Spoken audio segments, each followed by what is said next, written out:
Hi, I'm Lua Park, and this is my final project.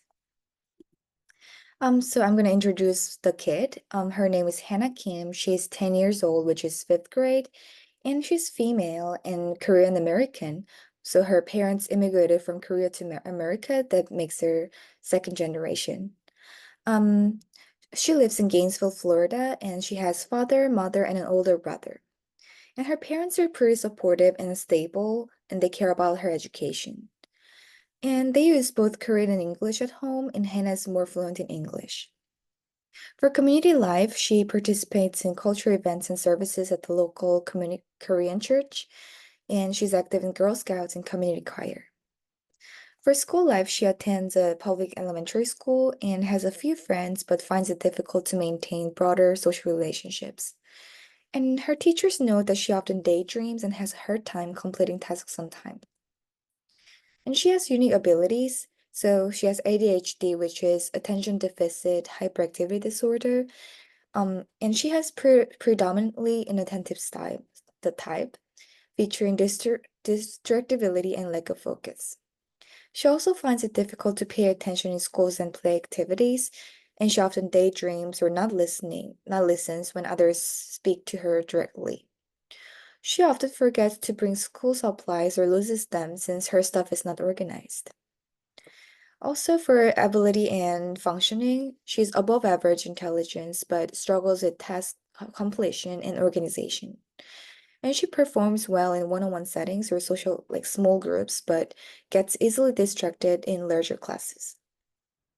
For educational information, she receives additional support from her resource teacher and uses organization tools like planners, checklists, but she has like mixed success.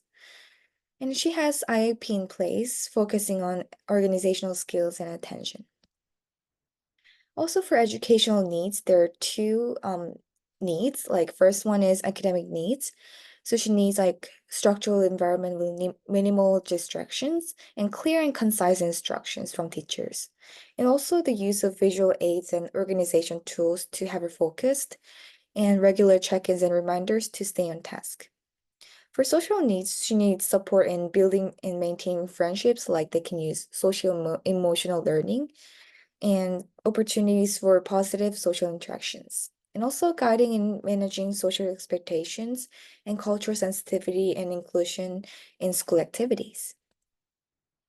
For educational setting for her, I recommend hybrid approach, which is like partial inclusion with some specialized support. That allows her to join general education classes with her peers while getting special assistance from professionals. For advantage she can get from general classrooms, she can interact with social friends and access to the general curriculum and have the diverse setting.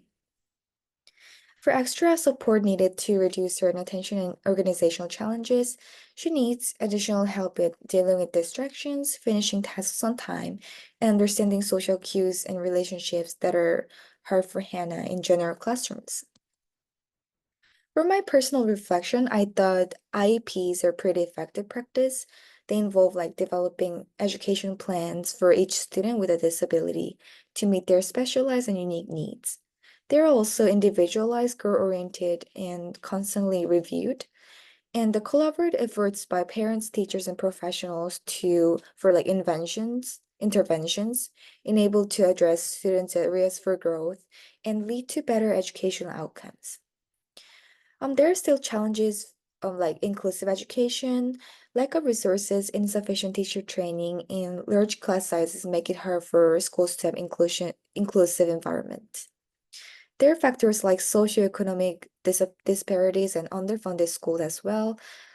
So unfair funding systems increase the educational gaps in students. Though there are ways to still improve these challenges, like adequate and equitable funding and support for the professional development of teachers. These are my references, and thank you for listening.